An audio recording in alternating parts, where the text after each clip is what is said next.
lagi di channel Desananda. Kali ini kita akan membahas materi kelas 12, yaitu induksi elektromagnetik.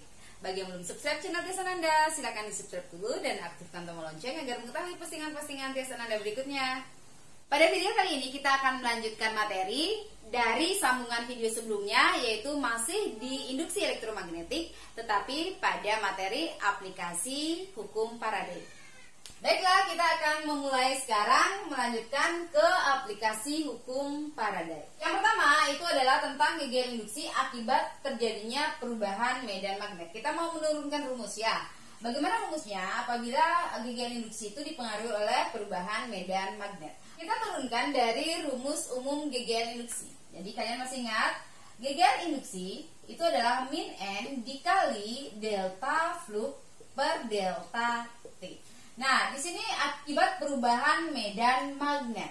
Medan magnet berarti B. Nah, di sini kita melihat rumus flux. Masih ingatkah kalian bagaimana rumus flux? Di video sebelumnya kita sudah membahas bahwa flux atau flux magnet itu adalah besarnya medan magnet dikali luas permukaan. Masih ingat ya? Jadi flux sama dengan B dikali A.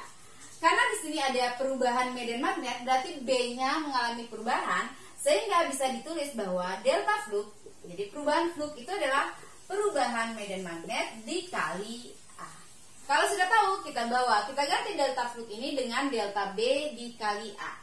Sehingga di sini akan mendapatkan bahwa GGL induksi sama dengan min N dikali delta B dikali A per delta T. Delta kita gabung, berarti N kita bawa ke depan. Sehingga kita akan mendapatkan rumus GGL induksi sama dengan min N dikali A dikali delta B per delta T. Dengan delta B itu adalah perubahan medan magnet, satuannya adalah Tesla.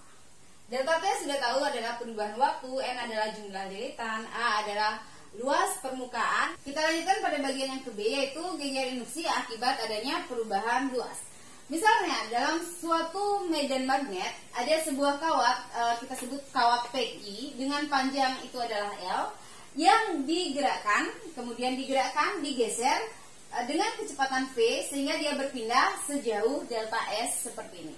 Nah, kita mau menurunkan bagaimana rumus GGL induksinya. Oke, dari rumus awal tadi kita mendapatkan bahwa GGL induksi itu adalah min N kali D flux per DT.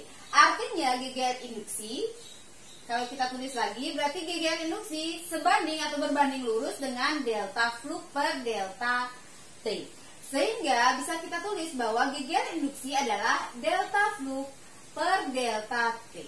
Nah, di sini tidak ada N, tidak ada lilitan, sehingga lilitannya tidak kita tulis. Tadi itu akibat perubahan medan magnet, perubahan B. Sekarang akibat perubahan luas.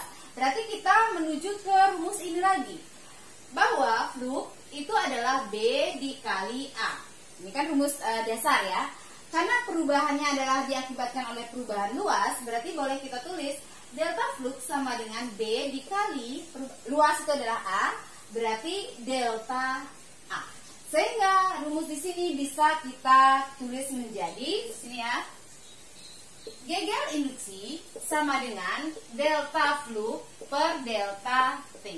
Delta flux kita ganti dengan B dikali delta A per delta T. Delta A itu adalah perubahan luas. Kita lihat kawatnya. Semula kawat PQ ada di sini, kemudian berpindah sejauh delta S sampai di tempat ini. Sehingga di sini kita melihat ada perubahan luas. Luasnya ini berbentuk seperti bangun persegi panjang. Sehingga A-nya itu kita menggunakan rumus persegi panjang, yaitu panjang kali lebar. Nah, yang mana termasuk panjang? Berarti panjangnya ini adalah panjang kawat L. Yang mana lebar? Lebar ini adalah perpindahan delta S. Sehingga bisa kita tulis sama dengan B dikali delta A itu adalah panjang dikali lebar dikali delta S per delta T. Atau boleh Ibu tulis bahwa GGL induksi sama dengan B dikali L dikali delta S per delta T. Boleh seperti itu ya. Delta S per delta T itu apa? Perpindahan dibagi waktu. Perpindahan dibagi waktu itu adalah kecepatan. Benar ya? Sehingga rumus ini akan menjadi GGL induksi sama dengan B dikali L dikali V. Dengan Kecepatan V ini adalah kecepatan kawat. Satuannya kecepatan itu jelas adalah meter per sekon. L ini adalah panjang kawat. Satuan panjang itu adalah meter. Kita lanjutkan pada bagian yang kecil, yaitu geger induksi akibat perubahan sudut. Oke, contohnya nanti adalah pada generator. Kita turunkan bagaimana rumus dari geger induksinya. Geger induksi sama dengan kita turunkan dari rumus min N dikali d flux per dt. Kemudian kita mengingat bahwa flux itu rumusnya adalah D dikali A dikali cos theta kalau dia membentuk sudut. Kemudian kita ingat bahwa theta itu bisa dicari dari rumus omega dikali T. Sehingga rumus ini bisa kita ganti flux sama dengan B dikali A dikali cos omega dikali T. Seperti itu kan? Nah, sehingga bagaimana sekarang rumus geger induksinya? Kita turunkan lagi. Geger induksi sama dengan min N dikali D per dt dikali fluxnya kita masukkan B dikali A dikali cos omega T. Karena B dan A ini adalah konstanta, jadi tidak ada pengaruh T-nya, kita boleh keluarkan, kita taruh di luar. Sehingga ini bisa kita tulis min N dikali B dikali A dikali D per dt dari cos omega T. Kita turunkan. Cos omega T diturunkan terhadap waktu. Berarti omega T kita turunkan dari dulu di sini. Omega T kalau kita turunkan terhadap waktu akan menghasilkan omega. Sehingga ini bisa kita tulis min N dikali B dikali A dikali omega. Kemudian cos kalau diturunkan adalah min sin. Sehingga dikali min sin omega T. Min dikali min itu adalah plus. Sehingga bisa kita tulis N B A omega sin omega T. Atau boleh kita tulis geger induksi sama dengan, untuk gampang mengingat, boleh kita tulis B A omega kali N. Untuk lebih gampang kita mengingat. Kita baca ini dengan bakwan, gitu ya. Sin omega T. Inilah rumus geger induksi akibat perubahan sudut. Nah, geger induksi maksimum jika sin omega T atau sin tetanya sama dengan 1. Berarti kalau ini sudah sama dengan 1, maka E maksimumnya bisa kita tulis dengan rumus B A omega dikali N saja. Kita lanjutkan pada bagian yang kedua, yaitu geger induksi akibat pengaruh perubahan arus. Biasanya sering disebut dengan istilah induktansi diri atau juga dikenal dengan hukum Henry. Apabila arus mengalami perubahan, maka flux magnetnya juga akan mengalami perubahan. Nah, kita akan menurunkan rumus. Bagaimana rumus geger induksinya? Turunkan dari rumus geger induksi sama dengan min N dikali D flux per dt. Tadi fluxnya itu adalah B dikali A. Sehingga ini bisa kita tulis geger induksi sama dengan min N dikali D per dt dikali B kali A. Nah, B mana yang kita gunakan di sini? Yang digunakan di sini pada hukum Henry adalah rumus B pada solenoida. Kalian masih ingat solenoida? Ada di video sebelumnya. Rumus B-nya di sana adalah mu0 dikali I dikali N per L. Kalau kalian masih ingat. Sehingga rumus ini akan bisa kita ganti menjadi geger induksi sama dengan min N dikali D per dt dari, jadi B-nya kita ganti dengan mu0 dikali I dikali N per L dikali A. Kemudian rumus ini bisa menjadi geger induksi sama dengan min N dikali, jadi ini konstantanya ini semua kita keluarkan.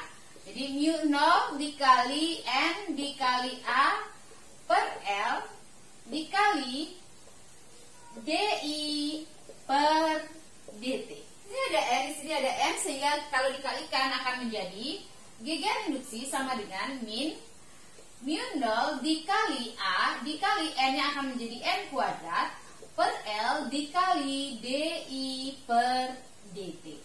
Inilah rumus geger induksi untuk induktansi diri atau hukum Henry. Nah, kenapa disebut induktansi diri? Yang mana disebut induktansi diri?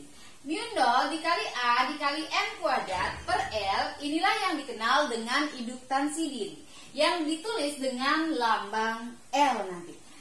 Sehingga rumus ini kalau kita ganti akan menjadi GGL induksi sama dengan min L dikali DI per GT. Inilah rumus GGL induksi akibat pengaruh perubahan arus atau yang sering dikenal dengan istilah hukum Henry. Dengan L itu rumusnya adalah mu 0 dikali A dikali N kuadrat per R. Ini tolong diingat.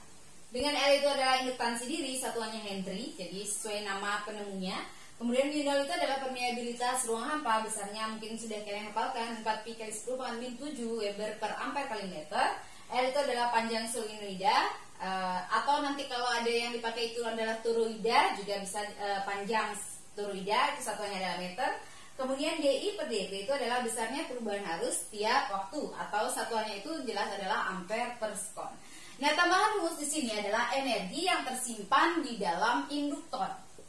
Jadi kalau yang ditanya adalah berapakah energi yang tersimpan, maka rumusnya adalah W sama dengan setengah dikali L dikali I kuadrat. I ini adalah arus, satuannya adalah ampere. W ini adalah usaha atau energi, satuannya berarti adalah joule. L itu jelas adalah induktansi diri, satuannya Henry.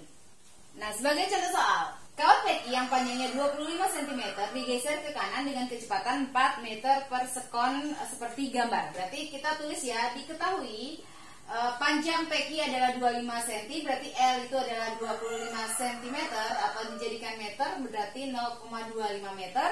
Digeser ke kanan dengan kecepatan, diketahui V-nya itu adalah 4 meter per sekon.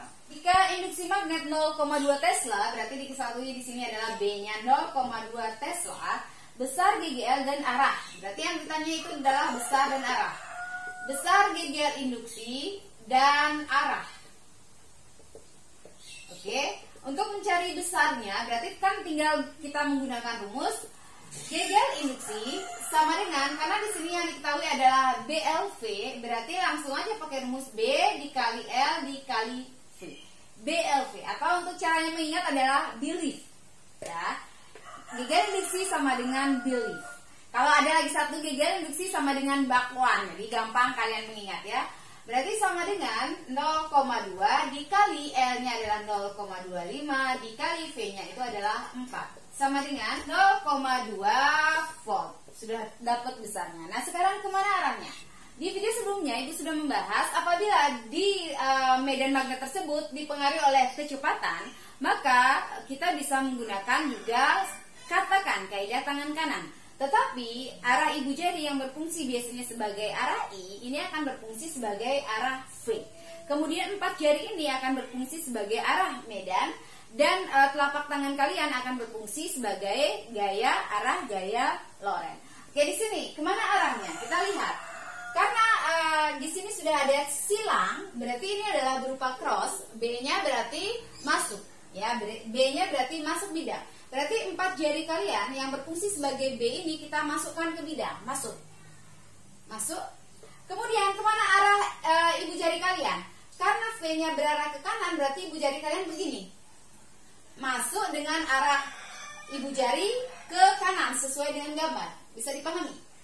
Nah, sehingga kemana arah gaya Lorentz kalian? Gaya Lorentz-nya adalah mengarah ke atas. Berarti kalau di kawat ini akan mengarah dari Q menuju ke P.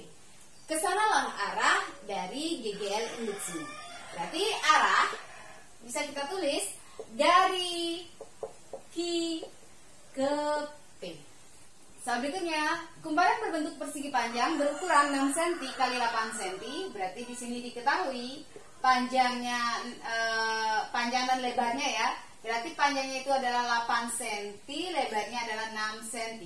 Dari sini pasti kita akan mendapatkan luas ya. Luas itu adalah panjang kali lebar. Berarti 8 dikali 6 itu adalah 48 cm persegi. Luas kita jadikan meter persegi, sehingga 48 kali 10 pangkat naiknya 2 kali, berarti setiap naik dibagi 100 min 4 meter persegi. Kemudian terdiri dari, berarti N diketahui 250 lilitang. Kemudian kumparan bersumbu putar tegak lurus medan magnetik sebesar 10 mili Tesla. Berarti yang diketahui di sini adalah B-nya 10 mili Tesla. Berarti kita jadikan Tesla. Dari mili Tesla ke Tesla sama dengan dari milimeter ke meter, sama saja. Berarti naiknya 3 kali, berarti tinggal kita bagi 1000 atau dikali 10 pangkat min 3. Sehingga ini akan menjadi 10 pangkat min 2 Tesla. Kemudian, dan diputar 120 rad per sekon. Dari satuan kita lihat, rad per sekon. Berarti itu adalah omega, 120 rad per sekon. Ditanya GGL bolak-balik maksimum. Yang ditanya itu adalah GGL maksimum berapa? Oke, berarti ini juga tinggal menggunakan rumus. Yang ditanyakan maksimum ya. Rumusnya kan tadi bakwan, ya kan? B kali A kali omega kali M. Dengan B-nya kita sudah dapat 10 pangkat min 2 kali A-nya tadi kita dapatkan 48 kali 10 pangkat min 4, N-nya 200, omeganya itu 120, N-nya itu 250. Berarti GGL maksimum sama dengan, di sini ada 01, berarti 120 kita hilangkan nolnya, berarti ini minusnya berkurang 1.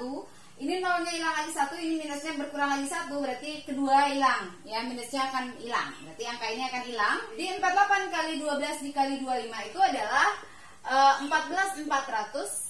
Kemudian dikali 10 pangkat min 4. Sama dengan, ini kita jadikan 1,44 ya. Berarti kita pindah koma dari sini 1, 2, 3, 4. Berarti kita pindah komanya 4 kali ke depan. Kalau pindah koma ke depan itu pangkatnya positif. Karena pindah komanya 4 kali berarti pangkatnya positif 4. Gitu ya. Ini adalah bentuk lain dari 14.400. Kemudian dikali lagi 10 pangkat min 4. Sehingga 4 min 4 adalah 0. Pangkat 0 itu adalah 1. Sehingga menghasilkan GGL maksimumnya itu adalah 1,44 volt. Soal berikutnya, solenoida sepanjang 20 cm, berarti diketahui ini panjang solenoida, berarti diketahui L 20 cm, kita jadikan meter langsung, berarti 0,2 meter, memiliki 50 lilitan, berarti N-nya adalah 50 lilitan.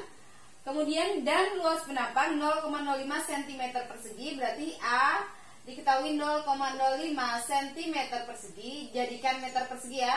Berarti 0,05 dikali 10 pangkat min 4 meter persegi. Kemudian berada dalam medan magnet yang selalu berubah-ubah. Tentukan. Berarti ditanya nomor A, besar induktansi diri pada solenoida. B, ditanya energi yang tersimpan, berarti W. Berarti ditanya L dan W-nya berapa. Ini tinggal kalian menggunakan rumus. Berarti pinter-pinternya matematika ya. Rumus L itu adalah mu0 dikali A dikali N kuadrat per L. Ini dihafalkan ya.